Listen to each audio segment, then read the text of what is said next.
Bonsoir à tous, bienvenue dans cette nouvelle vidéo où je vais vous raconter un court récit. Ce dernier s'appelle Le cactus des étoiles et a été écrit par Aubry Françon. Je vous invite tout d'abord à vous abonner à la chaîne et de mettre la petite cloche pour être au courant de toutes les nouvelles sorties de vidéos. Et nous allons sans plus attendre commencer l'histoire. Je m'appelle Nelly, j'ai 10 ans et là, avec mon frère jumeau Eli, je suis en fâcheuse posture. Nous sommes tous deux en cavale dans un vaisseau spatial volé, un Xylo-Sisti, pour être précis.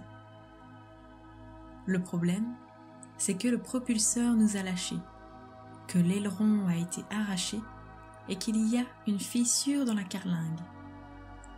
Autant dire que notre panique augmente de seconde en seconde. Eli, penché sur les commandes, des gouttes de sueur sur le visage, tente désespérément de redresser ce tas de ferraille dans lequel nous sommes piégés. Au début, tout se déroulait pourtant comme prévu.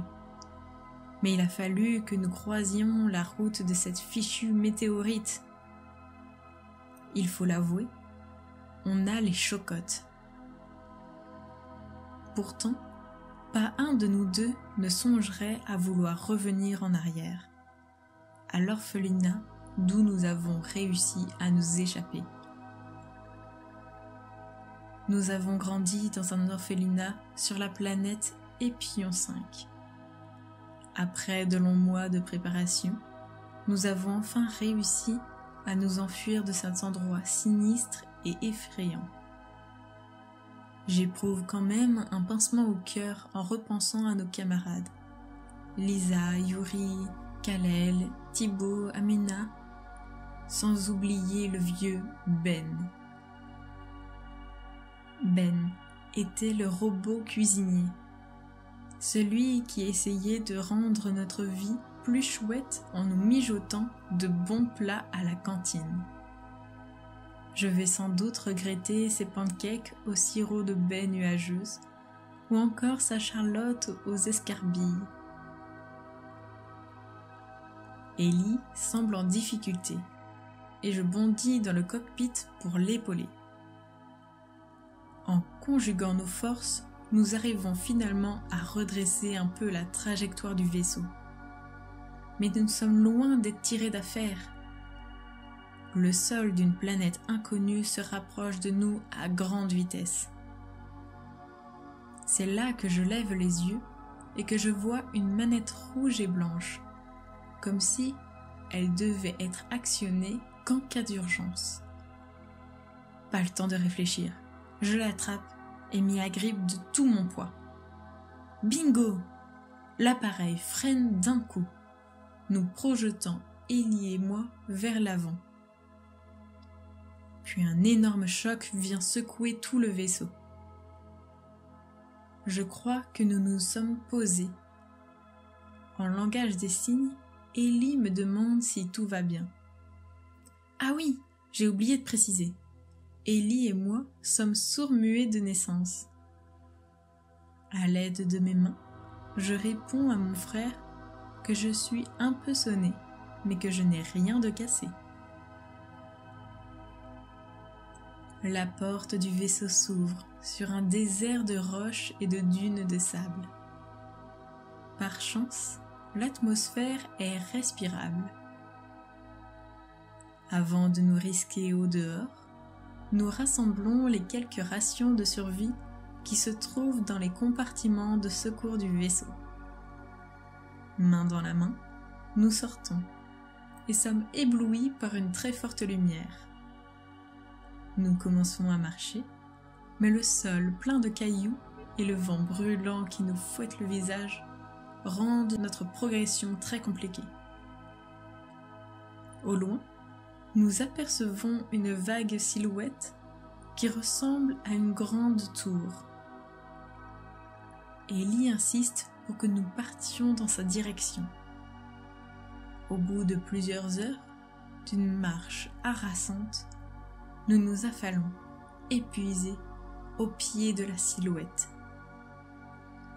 Il s'agit d'un gigantesque cactus qui doit atteindre au moins 50 mètres de haut, hérissé de piquants d'une taille démesurée. Ellie et moi sommes déçus. Tout ce chemin pour échouer près d'une plante. Certes, une plante géante, mais une plante quand même. Nous faisons un maigre repas avec les provisions qui nous restent. Demain, il nous faudra nous mettre en quête d'eau et de nourriture. À la chaleur implacable du jour a rapidement succédé la fraîcheur glaciale de la nuit, et nous nous pelotons l'un contre l'autre pour nous réchauffer. Tous les deux très fatigués, nous sombrons vite dans le sommeil. Je suis la première à me réveiller. Le soleil pointe déjà au-dessus de l'horizon et commence à chauffer l'air de ses rayons. Pleine de courbatures, je me lève, tandis qu'Ellie bâille et s'étire. Je m'écarte de quelques pas de notre campement de fortune et écarquille les yeux. Là où hier il n'y avait qu'une étendue de poussière, s'étend un petit lac. Je m'en rapproche, m'agenouille et y trempe mes lèvres. De l'eau douce!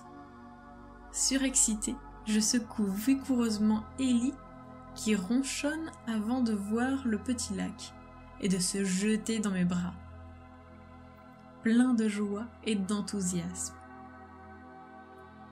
Nous plongeons ensuite dans l'eau et nous nous éclaboussons en éclatant de rire.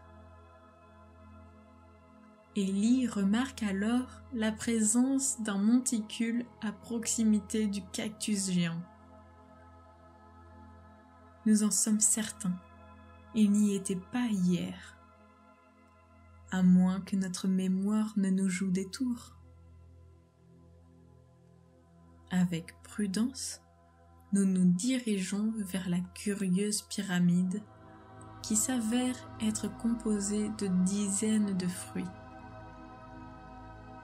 Selon Ellie, ce seraient des figues de Barbarie, comme il en a vu en illustration dans un des livres de la bibliothèque de l'orphelinat.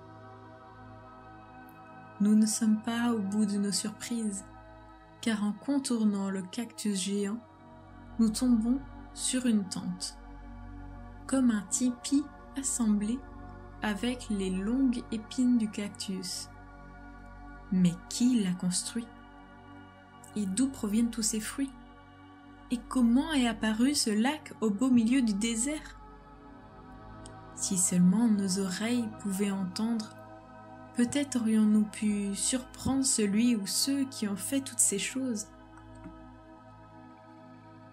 Le soir venu, nous nous réfugions dans le tipi, sans avoir faim ni froid, mais la tête remplie de questions sans réponse. Nous sommes réveillés en sursaut par un bruit étrange.